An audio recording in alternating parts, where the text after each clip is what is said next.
Thanks, Stephen and Devin. You know, we've talked so much about how this election is historical in several ways, including should Hillary Clinton win, she would be the first female president. And it got me to thinking about her candidacy and if it would change the way other women candidates are perceived and if it would encourage more women to run for office. Joining me now is a woman who is running for office right now, Congresswoman Debbie Dingell. It's good to see you, Congressman. Congresswoman, thanks for stopping by. First off, you know, this election season has been termed the season of the woman, not just because we've got a woman who's the head of a major party, but also the way women have been talked about in this election, and also the way female voters have been targeted and how important they are. How would you describe, is this the election of the woman, would you say? Well, first of all, I would say that women voters have been important in many elections in the last few years, and what does make it different is the fact that we again have a woman candidate who may actually become president of the United States. I always say I am not voting for Hillary Clinton because she's a woman. I'm voting for Hillary Clinton because she's the most qualified person for the job.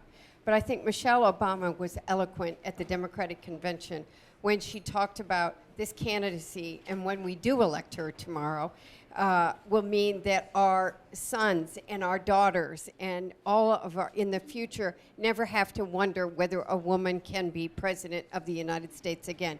And quite frankly, I think we need more women in government, in politics, because I think women bring a different perspective. Why don't we have more women in politics? Now, if things go the way people are projecting, that we might have the largest congressional delegation of women that we've had in a long time in Washington, but historically it has been very difficult to encourage women to run. Why would you say that is? Well, I think there are many reasons. One is the raising of money and the network of people, the connections. It's very, and women tend to not like to ask for money. I hate it. It's the worst part of my job. But also, women continue to be the multitaskers, the caregivers. We have to make sure that everything gets done.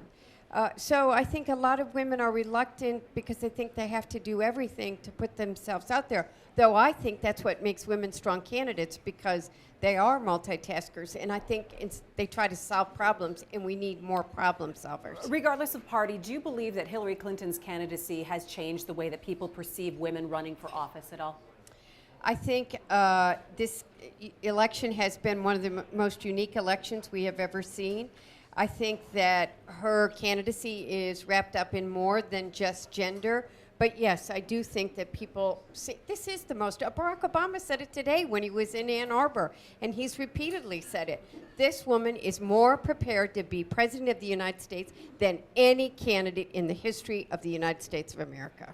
It's interesting. The New York Times had a poll commissioned for them within the last week that polled actually 14 to 17-year-old girls, and they said that 22% of them said that Hillary Clinton's candidacy, just her candidacy, and again, we're not looking at either party, but her candidacy would encourage them to have some kind of leadership roles when they got older. Does that number surprise you? Do you think it should be a little higher? I wish it was higher. Even when you talk about there'll be more women in the Congress, if we're lucky, we represent more than 50% of the population, and the numbers are supposed to be representative, reflective of the population. So I'm happy that young women now think they can be president or anything they want to be, but we need to encourage more women to be anything they want to be. Does it surprise you? Has there been any kind of tone change or anything different about the way women have been talked about when we talk about Donald Trump or when we talk about Hillary Clinton in this election season that has surprised you or bothered you or made you say, oh no, we're right on target here? No, there's nothing about this election that I feel like we're right on target.